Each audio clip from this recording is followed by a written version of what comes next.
buenas y bienvenidos a Survival en Kimono. Hoy estamos en el episodio número 11, ¿vale? Yo entiendo que habrá personas que estén un poco confundidas diciendo que, bueno, esto que era el episodio número 10, lo que tocaba, pero no. Yo entiendo que muchas personas estén confundidas porque el episodio número 10 fue el directo que hicimos el pasado 1 de noviembre. El directo de Halloween. Bueno, de Halloween tuvo lo que yo lo que yo tengo de guapo, ¿no? Entonces, bueno, este es el episodio número 11, ¿vale? Porque yo decidí contar ese episodio como el número 10. Fue un directo de algo menos de 2 horas. Y en el episodio de hoy vamos a hacer varias cosas, ¿vale? Vais a ver que, bueno, que han cambiado varias cosas porque evidentemente en 1 hora y pico que estuvimos todavía no he quitado las calabazas estas, ¿vale? Las quitaré y las tiraré a la lava. No os penséis que me lo voy a quedar porque tampoco tengo ningún interés.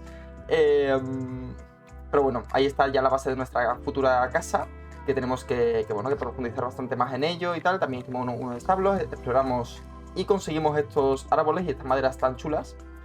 Pero en el episodio de hoy no quiero enfocarme en la construcción, sino que en el episodio de hoy me apetece... había pensado en mover las cosas y tal, pero eso es un poco tedioso.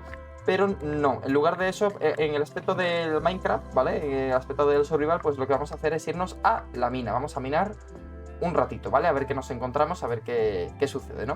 Con todo esto. Esto se está grabando bien, ¿no? Sí, parece que se está grabando bien. Es que me tenéis que disculpar porque esta vez tengo el guión aquí, ¿vale? Y vamos a hablar, y esto es importante, ¿vale? Yo tenía comida y... ¿Por dónde dejé yo la comida? Porque cazamos bastante y cocinamos aquí. Vamos a coger, yo qué sé, esto por ejemplo así. Y yo creo que con esto deberíamos estar bien. Dame un momento que cojo cosas varias. Esto algo de madera. Esto así. Me voy a llevar también algo de hierro cocinado. Una cosa más o menos así, está bien. Bueno, cubos tengo ya bastantes. Con esto está bien.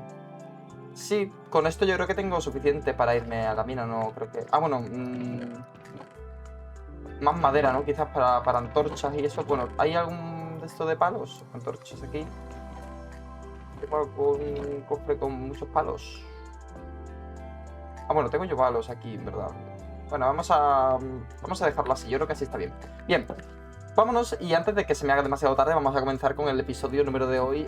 Número de hoy. En el episodio de hoy vamos a hablar del tema que nos acaece, ¿vale? Y esta vez quiero anunciar una cosa, lo primero de todo, y es que hicimos ya un episodio sobre la historia de los samuráis y prometí que iba a sacar otro episodio hablando de toda la parte de la estructura, las armaduras, la batalla, las técnicas, en fin, todo ese rollo. ¿Qué pasa? Que haciendo el guión, pues me ha salido como el equivalente a 3 episodios. Así que como me fastidia mucho tener que resumir tanto las cosas que al final no llega a ser bien el mensaje, pues me he picado. Y como me he picado, pues al final van a ser 3 episodios. Pero además van a ser 3 episodios seguidos en los cuales trataremos varios aspectos que nos faltan sobre esta casta militar japonesa, ¿vale? Y sin más, vamos a empezar con el episodio de hoy, ¿vale? Que todavía no sé exactamente cómo lo titularé, ¿vale? Porque lo tengo pensado dividirlo. Este mes lo voy a dedicar a eso, ya como os he comentado.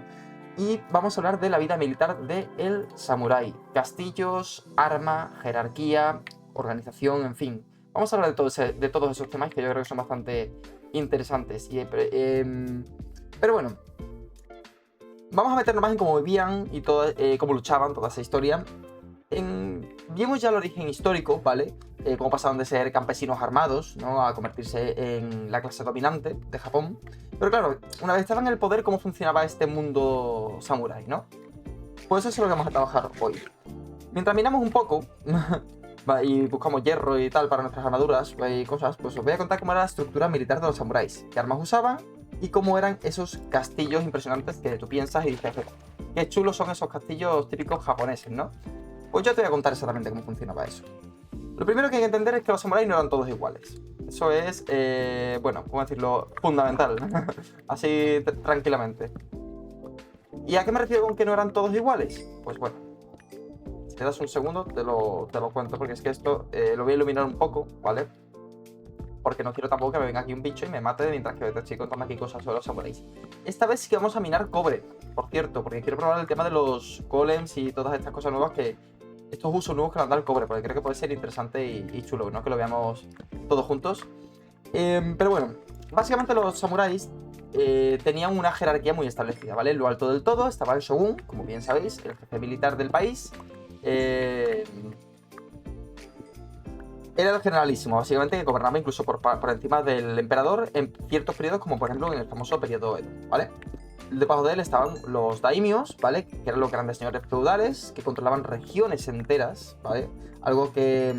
imaginaos como si fuesen varios reinos pequeñitos. Imaginaos las provincias de España, pero que cada provincia, por ejemplo, o cada 2 o 3 provincias, dependiendo del poder que tenga, pues haya un tío que sea un militar que sea el que gobierne todo eso. Pues básicamente esa era la situación, especialmente en las situaciones como el periodo Sengoku, ¿no? Que era un periodo de guerra civil en Japón. Bien, después de eso estaban a su servicio los samuráis, ¿no? Que eran vasallos, les debían lealtad a cambio de tierras o de un sueldo, ¿vale? Y más abajo de eso, pues evidentemente estaban los ashigaru, ¿vale? Los ashigaru eran básicamente soldados rasos, ¿vale? Ahora voy a hacer una pequeña diferenciación, ¿vale? Creo que ya lo hice en el episodio pasado, pero bueno. Básicamente estos eran campesinos armados que serían para las campañas, es decir, levas. Levas significa que no son guerreros especializados, sino que son personas que tienen otro trabajo, pero que para las campañas militares se les recluta normalmente forzosamente, es decir, sin que importe mucho lo que tú pienses, para incrementar el número de soldados, ¿vale?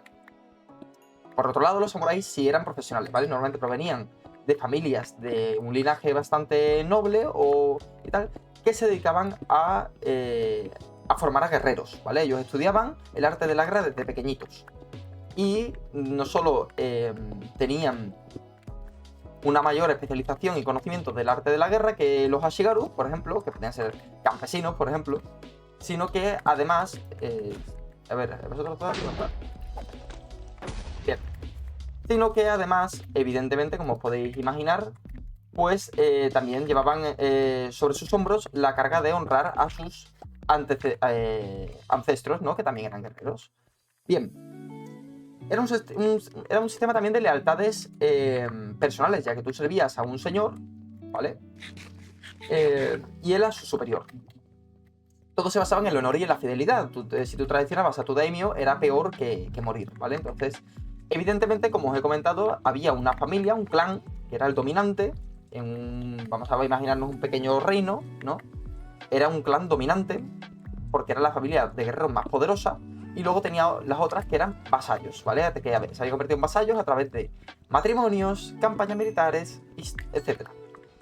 Entonces, lo interesante de todo esto, vamos a comprobar de nuevo que la grabación vaya bien. Bien, vamos, llevamos 8 minutos, así que yo creo que vamos bien por ahora. Lo interesante de todo esto es que evidentemente, a pesar de que la lealtad y el honor eran valores muy importantes, sí que si existían conflictos familiares, pues evidentemente esto se trasladaba a los campos de batalla. Y había traiciones constantemente y, bueno, pues te puedes imaginar, ¿no? El culebrón que se montaba entre las familias de clanes samurái.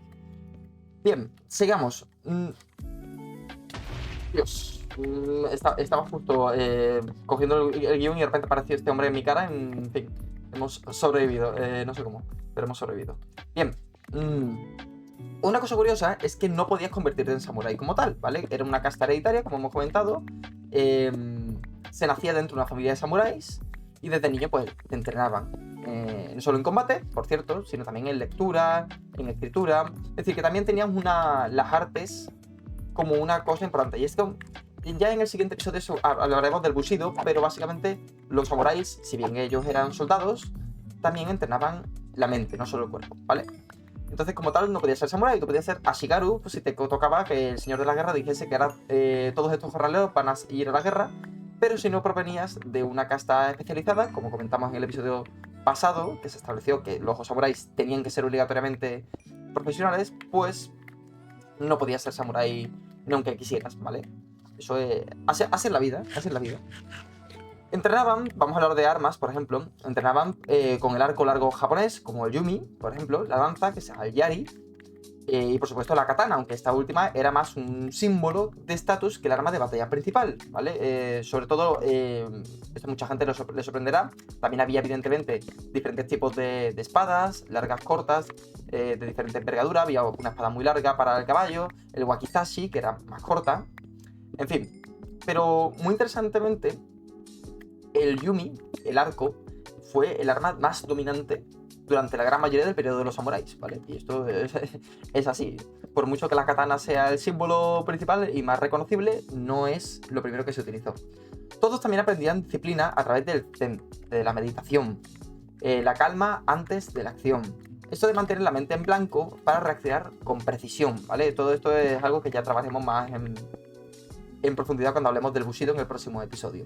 El ideal era no tener miedo a la muerte y actuar sin vacilación. Y esto lo practicaban literalmente día tras día.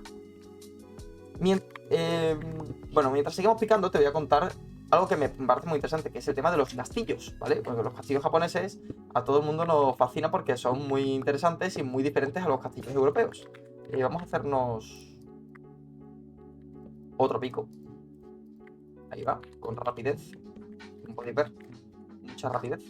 Y vamos a seguir mirando. Bien, no tenían nada que ver con los europeos, ¿vale? Esto es lo primero. En vez de muros gordísimos, ¿vale? Y torres cuadradas eran más verticales. Vaya por Dios. De varias plantas, ¿vale? Bien. ¿Y esto por qué era así? O sea, ¿por qué eran así construidos hacia arriba? Pues tenían también techos curvados y un diseño que mezclaba la defensa y la estética. Estaban rodeados de murallas también, fosos de agua y puertas de zigzag para confundir a los enemigos. Es decir, que si tú querías entrar, pues era más una gincana que otra cosa. Bien, pero ¿por qué eran así? ¿Por qué eran así hacia arriba? Y tal. Pues tenéis que entender una cosa muy importante. Lo primero es que el castillo era el centro de todo. Alrededor se organizaba una ciudad militar samurái. Entonces, pues, evidentemente es una forma de vigilar y hacía como de torre del homenaje. En el caso de si lo comparamos con los castillos europeos. ¿Por dónde leches he venido? Que me he perdido y ahora no sé por dónde tengo que seguir buscando cosas. Vamos a ir por aquí mismo. Los guerreros vivían cerca del castillo, los artesanos un poco más lejos y los campesinos en la periferia. Vamos a minar y ya está. De hecho, los castillos es muy interesante porque al principio se construían en madera. Eran castillos provisionales que se construían en madera y los de piedra y tal no aparecen ya hasta sobre todo el periodo Sengoku. Y tampoco eran tan mayoritarios. Lo que pasa es que empezó a venir mejor construirlos de piedra porque comenzaron a introducirse las armas de fuego. Si bien los cañones no eran tan comunes, ¿vale? En aquella época, sí que es verdad hombre, que venía mucho mejor si ya se utilizaba la piedra. Y como era más costoso construirlos, se construían y se convertían en las bases principales de la parte superior de los clanes, es decir, de los daimios, ¿vale? Y esto es muy interesante porque tomar el castillo no era para nada fácil. Como hemos visto, había trampas, había dificultades, las armas de fuego no eran tan eficaces, y este era el motivo por el cual se construían más verticalmente. Los castillos japoneses se construían con un muro de piedra, una base de piedra alta, que sirviese para que las personas no pudiesen subir fácilmente y también para que los cañones, si tuvieran, y las armas de fuego no pudiesen atacar fácilmente la parte superior del castillo, que es donde estaba por así decirlo, lo importante, ¿no? La protección principal. Entonces, ese era el motivo. Entonces, era literalmente también un reflejo del orden social, ya que cuanto más cerca al castillo, pues más prestigio tenías. Cosa que también se parece mucho a las ciudades europeas. Pero los castillos no estaban especialmente en las ciudades, sino que al principio, de hecho, eran fortificaciones que se construían alrededor de las ciudades, como hemos dicho, madera al principio, sobre todo para protegerte de los Eshimi y de los Ainu, es decir, de los otros pueblos no japoneses. Escucho agua, vamos a intentar llegar hasta ese agua, porque minar por aquí la verdad es que va a ser un poco chocante. Oye, ¿puedo quitar...? No, video settings no. Music and sounds, fuera. Weather, fuera, porque es que me está molestando mucho estos rayos. Bien. Y también una cosa muy interesante que pasa con los castillos japoneses es que los que quedan actualmente son prácticamente todos reconstrucciones. ¿Por qué? Porque durante el periodo Edo, como era un periodo de paz, casi todos se destruyeron porque no tenía ningún sentido tenerlos. Y también muchos fueron afectados por los bombardeos de la Segunda Guerra Mundial, ¿vale? Entonces, la mayoría de castillos, pues, tristemente, pues se perdieron, ¿vale? Entonces ya no se conservan o se han reconstruido ya de manera moderna. Vamos a hablar de las armas un poquito más, ¿vale?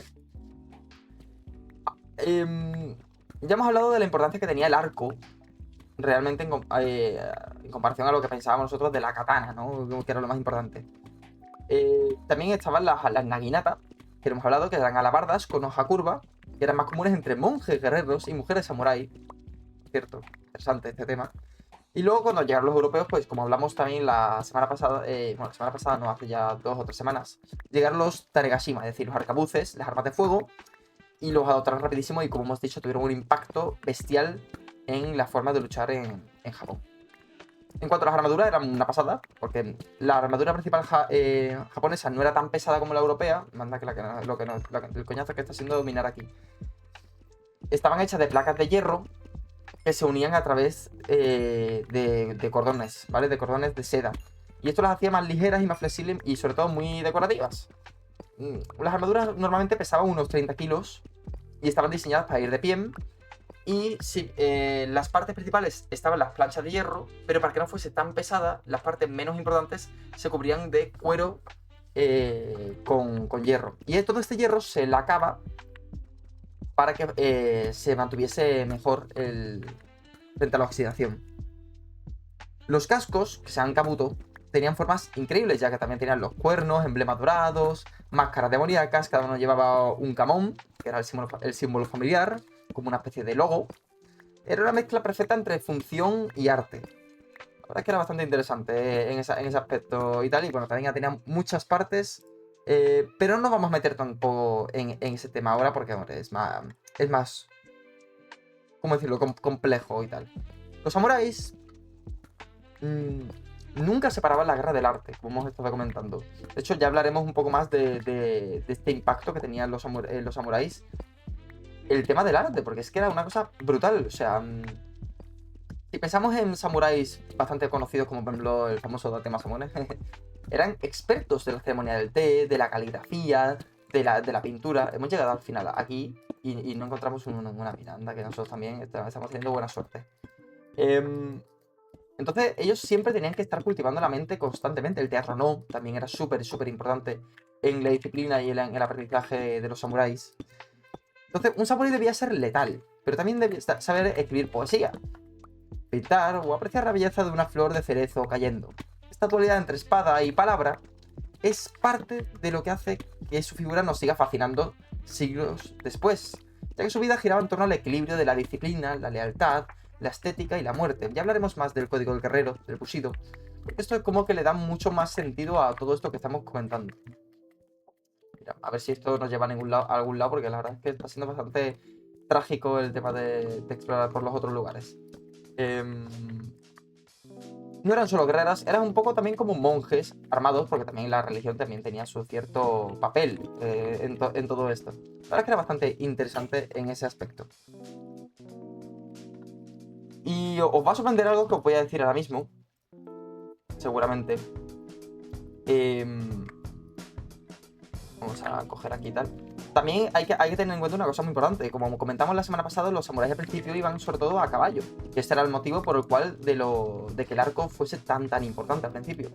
En cuanto al tema de la katana y del código del guerrero y tal. No es tanto, no era tanto ese tema. Ese tema se empezó a popularizar más, sobre todo el tema de las armaduras comenzó fuerte en el periodo Heian, que es cuando surgen, por así decirlo, lo más cercano a los samuráis modernos, ¿vale?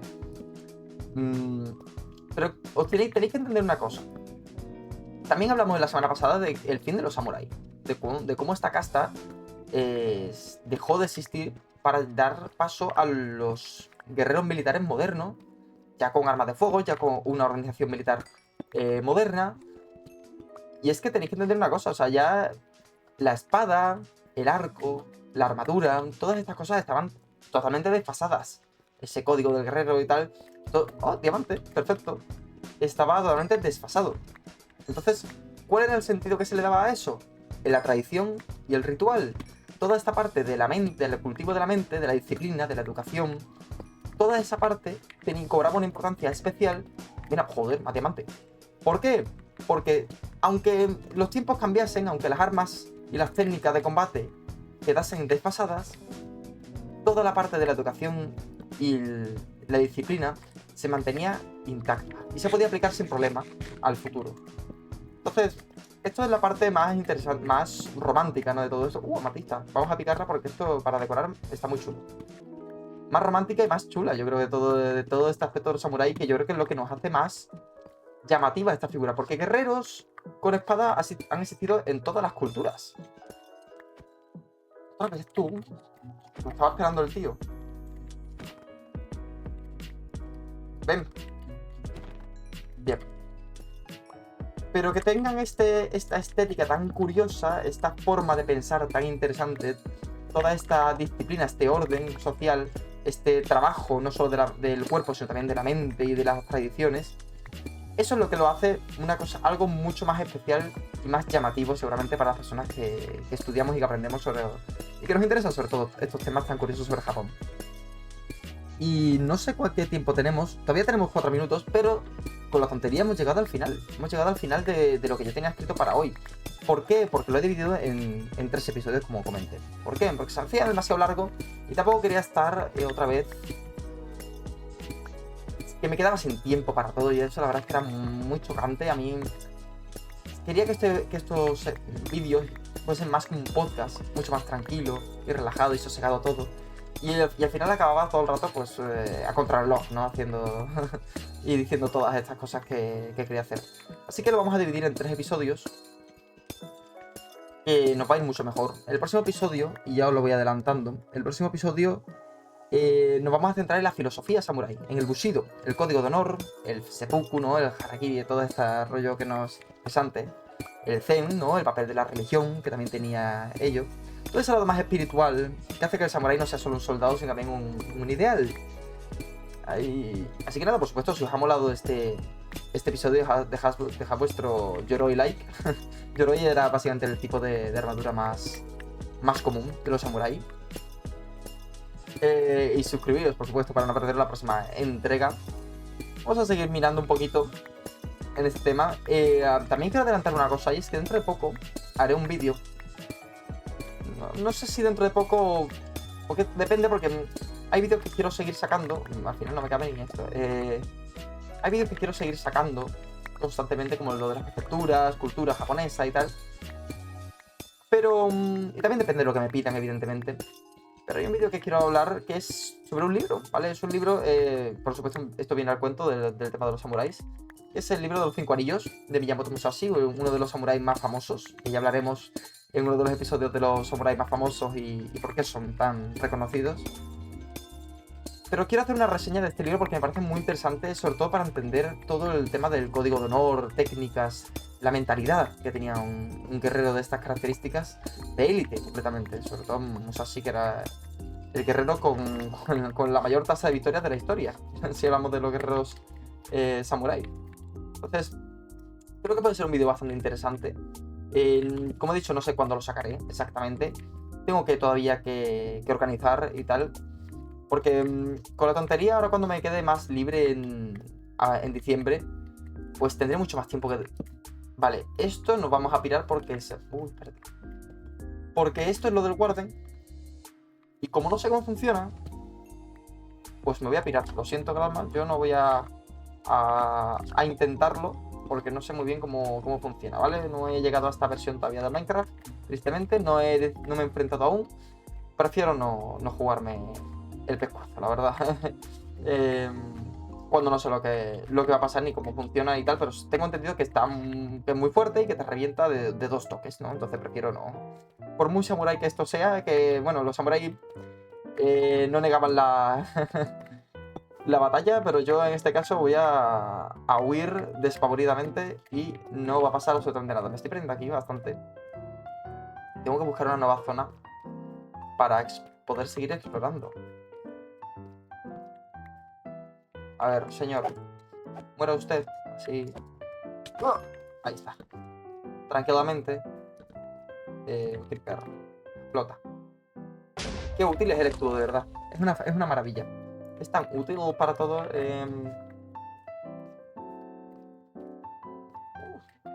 Vamos a pillar Redstone. Porque, a ver, yo no soy muy fan de la Redstone. Creo que en un mundo no técnico, ¿vale? Porque este mundo evidentemente no es un servidor técnico. No tiene tanta utilidad, más allá de si quieres hacer algún sistema sencillito, que tal. Pero hombre, algo podríamos hacer. Algo podríamos hacer. Podría estar guay. Ya buscaré algún diseño o algo, ¿sabes? Que nos pueda... Creo que hay más diamante ahí. Vaya. Era una trampa. Es una trampa, como la de los castillos samuráis. El diamante lo he cogido, ¿verdad? Yo creo que sí. Aquí está lo del guardián este otra vez. Estamos consiguiendo bastante diamante, cosa que me viene muy bien porque así podemos mejorar nuestras herramientas, encantar y esas cosas. Nos va a venir genial, la verdad, genial para construir. Sabía yo que no lo había cogido. Yep. Vale, pues por aquí ya está. Bueno, no hemos conseguido mucho hierro, que es lo más importante de todo esto. Y por aquí... pues no quiero ir, la verdad. No quiero ir, así vamos a salirnos o buscar algún camino alternativo. Pero bueno, ya llevamos más de 25 minutos, así que vamos a terminar por aquí el episodio de hoy. Espero que os haya interesado mucho. Si queréis más vídeos sobre samuráis o si queréis algún vídeo que no sea sobre Minecraft, sino, como he dicho, sobre samuráis ya más concreto, por favor dejadme en los comentarios y por supuesto que lo haré. A mí me encanta todo este tema. Soy bastante friki para que mentirnos. Así que si os ha gustado este vídeo, espero que os haya gustado mucho. Y nos vemos en el próximo episodio de Survival en Kimono. ¡Chao, chao!